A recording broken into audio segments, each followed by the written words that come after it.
नमस्कार, आप देख रहे हैं भारत लाइव। मैं हूं अभिषेक मिश्रा।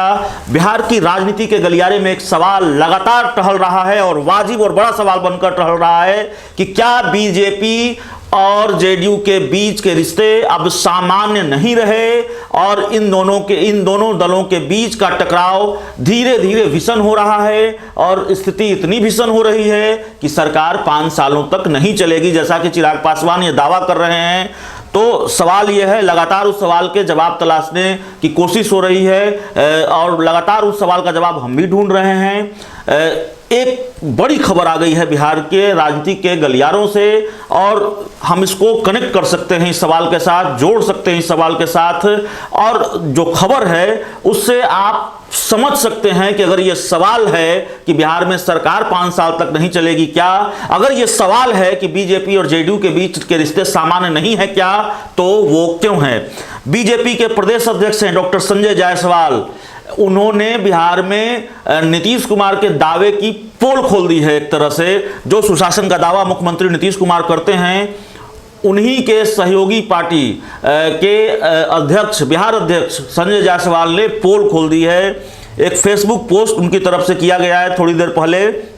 उन्होंने लिखा है, सुबह बेतिया से पटना की ओर चला हूं। रास्ते में सेमरा में जनता ने सड़क जाम किया था। उनसे मिलने पर पता चला कि सेमरा में आए दिन चोरी हो रही है और आज जब गांव वालों ने चोर को पकड़ने का प्रयास किया तो वो मोटरसाइकिल छोड़कर भागने में सफल हुआ। तुर्कौलिया थाना प्रभारी को फोन किया तो उल्टे हुआ गांव वालों को धमकाने लगा कि हम आएंगे तो तुम ही लोगों को गिरफ्तार करेंगे। पूर्वी चंपारण के थानों में बहुत अव्यवस्था हो गई है।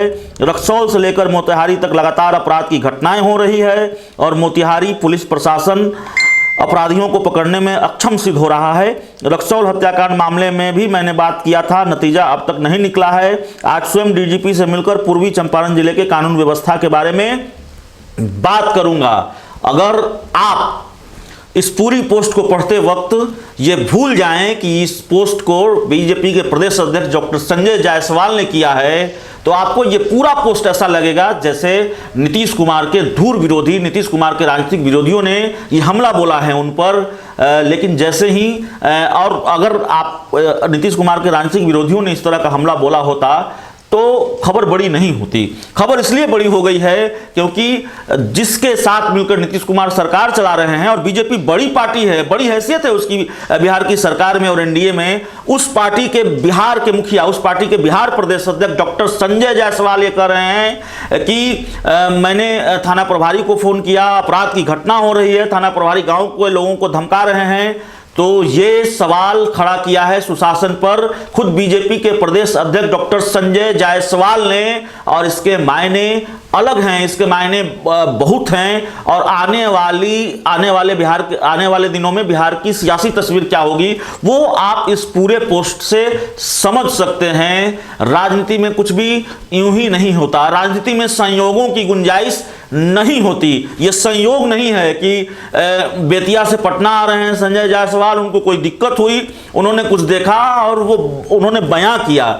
वो जानते हैं कि इस तरह के पोस्ट का मतलब क्या होगा, वो जानते हैं कि इसका क्या नुकसान हो सकता है और इसका नुकसान किसको हो सकता है।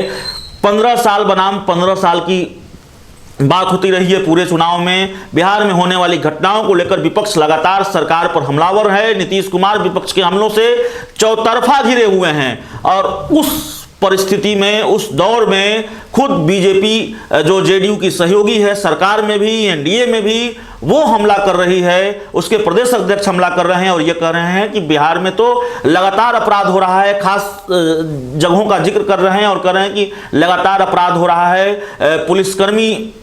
पुलिसकर्मियों का जो रवैया है, उनकी जो कार्यशैली है वो ठीक नहीं है। तो जाहिर है डॉक्टर संजय जायसवाल ने सुशासन पर सवाल उठा दिया है और जब उन्होंने सुशासन पर सवाल उठाया है तो बिहार की राजनीति में बवाल और भूचाल तय मानिए। विपक्ष का रिएक्शन भी आएगा और जेडीयू कितनी सहज होती है इस हमले से, जेडीयू का रिएक्शन क्या होता है वो देखना भी बड़ा दिलचस्प होगा। लेकिन इतना तय है कि इस हमले से जेडीयू जरूर असहज होगी। जेडीयू संजय जायसवाल की बात से जाहिर है इत्तेफाक नहीं रखती है। संजय जायसवाल ने तो हमला बोल दिया है, बिहार की राजनीति पर उसका असर होना लाजमी है। कितना असर होगा और किस तरीके से असर होगा वो भी हम आपको दिखाएंगे।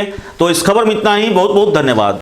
अगर ये वीडियो पसंद आई और वह बिहार के राजनीति और बिहारियत से सरोकार रखेनी तो सब्सक्राइब बटन दबा के चैनल के सब्सक्राइब कर ली। ओजे एगो घंटी बा, ओकरा बटन दबा देला से कुल सटीक और मारक खबर रुआ मुफ्त में मिल जाई। अगर रुआ पत्रकारिता के हमनी के नया प्रयोग में सहयोग कर चाहतानी तो ज्वाइन बटन दबा दी। पेटीएम नंबर नोट कर ली 9386816700। धन्यवाद।